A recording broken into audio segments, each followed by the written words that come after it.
സിനിമാക്കാരെ നോക്കുകയാണെങ്കിൽ അശ്വന്ത് പോലത്തെ ആൾക്കാരൊക്കെ സിനിമയ്ക്ക് നെഗറ്റീവ് പറഞ്ഞിട്ടുണ്ട്. അപ്പോൾ സിനിമയ്ക്കൊരു നെഗറ്റീവായി ബാധിക്കുന്നൊരു പേടി എന്തെങ്കിലും ഉണ്ടോ, അങ്ങനെ എന്തെങ്കിലും?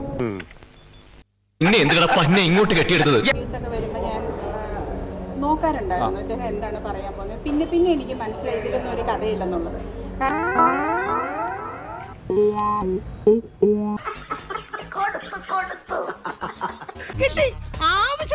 കാരണം ഇദ്ദേഹം തന്നെ പറഞ്ഞ പല സിനിമകളും ഹിറ്റായിട്ടുണ്ട്. ഭയങ്കര നെഗറ്റീവ് പറഞ്ഞ പല സിനിമകളും ഹിറ്റായി. അതിന്റെ അതങ്ങനെ വരൂ, അതങ്ങനെ സംഭവിക്കൂ. എക്സാമ്പിളാണ് ഇപ്പം പ്രിൻസ് ആൻഡ് ഫാമിലി എന്ന് പറഞ്ഞൊരു ചിത്രത്തെ അദ്ദേഹം പറഞ്ഞ അതിന്റെ ഹെഡിങ് പോലും വളരെ മോശമായിട്ടായിരുന്നു. അദ്ദേഹം നാണമില്ലടാ നിനക്ക്.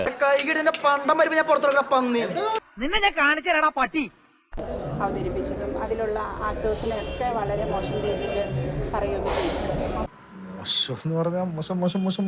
താനൊന്നും പറയണ്ട, കുറെ കാലമായി താനിത് പറയുന്നു, കുറെ കാലമായി ഞാനിത് കേൾക്കുന്നു. ഇന്ന് എനിക്ക് രണ്ടിലൊന്നും അറിഞ്ഞു പറ്റും. സിനിമ കളക്ട് ചെയ്തു, വിജയമാണ്. ഇപ്പം വിജയം ആഘോഷം നടത്തതേ ഉള്ളൂ. ഇതെന്ത് മറിമായാടോ.